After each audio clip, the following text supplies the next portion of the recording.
Africans aged between 15 and 24. Africa has the youngest population in the world. Despite the demographic dividend, 60% of the unemployed are the youth, which has left many governments rethinking their policy mix. Priscilla Bocolo, who is a former executive director of the Spain-U.S. Chamber of Commerce, joins me now for more on this particular conversation. Many thanks for making time to speak to us, Priscilla. Thank you so much. First of all, yes, we do know that the demographic dividend, as it has come to be known, is really in our favor. But capacity is something that we are not actually addressing. How do we address this as a two-pronged approach, let alone our fiscal strain that we actually have on the continent already? Well, I think it's a very exciting time because the numbers is true, it's how it is.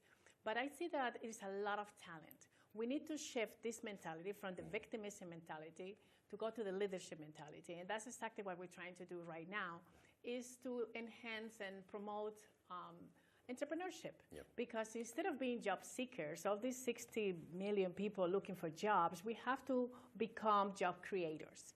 And that is exactly why this conference that we're having right now, that we're trying to address that issues of how we could really shift that mentality and really create our own jobs and use all that possibilities and capacity.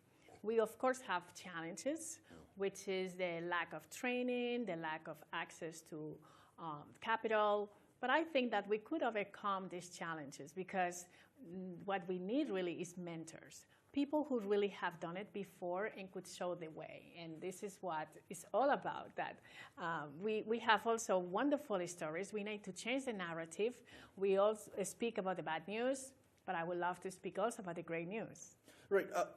If we are to actually go back to the drawing board, because some of these so-called entrepreneurs, quote unquote, they're young lads, and when they go out there to pitch an idea, they do not actually know how to write a simple business proposal, right, to just put it on paper. How do we address that at a broader level before we actually think about capacity building on the other? I do believe that we need to change the policy and education, because we could not teach people with the instruments from before. Right now, we are in a digital revolution. So we have to give people the tools that they need to really manage in the world that they live in. Before, you go to school to just get a job in the government or being a professional, that was it. But now, this is changing. It's gone. The 21st century is about create your own jobs. And in this case means we need to provide them with the tools.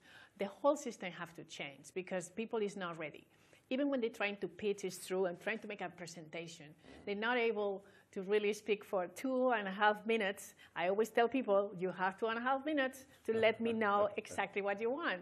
And they just freeze. My biggest issue is when I went to school a long time ago, we learned about the St. Lawrence Seaway, we learned about British Columbia, we learned about Netherlands and reclaiming the land.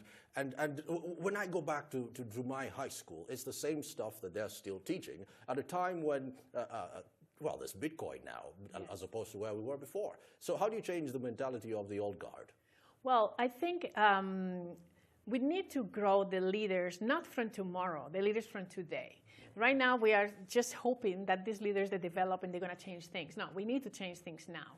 And I think we are seeing how these systems, the old systems, are collapsing. And they're no longer sustainable.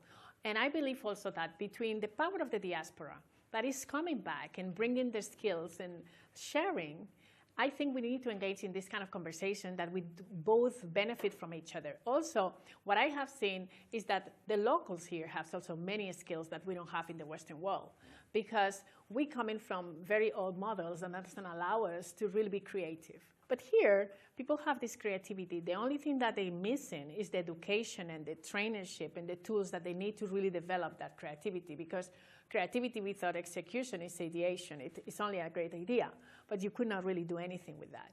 So I do believe that we need the private sector, we need the governments, all of us to just reshape the education system to give the people the tools that they need really to play in the game that we're playing right now. Right. Let's talk about some of your endeavors a few years ago. You're a party to trade, as we've come to know it, and free trade in the 21st century, of course, working hand in hand with the U.S. and Spain. What do you say to the notion right now, where you do have a new breed of leaders that are not actually moving towards the free trade that we actually thought it was before? What do you say to that? For me, is to go one step backwards, because we've been working for so many years. After the period of wars, everything was about to really embrace each other and trying to benefit from the open doors. And we have this model of the European Union, the African Union started the same thing. And the trade with the United States, which is the trade between Europe and the United States, that is the one that I was working for many, many years. It was amazing because this grade of collaboration was bringing a lot of people together, and goods were in and out, and I just lived that great years. So for me to experience what is happening for the last year is painful. It's extremely painful because I think there is a step backwards. The world should go in a different direction. And I do believe that at the end of the day, we're not so different. Sometimes we focus on the differences that we have, and I believe that this coming from a scarcity mentality. I don't have enough. I have to just take, and I'm going to close my borders. I'm scared. I come from a different aspect. I believe in the economy of generosity. I believe in the economy of sharing and to open the door. So I think it's going to be a balance of power about what kind of systems it's going to stay. But for sure, I'm going to support the system of open frontiers.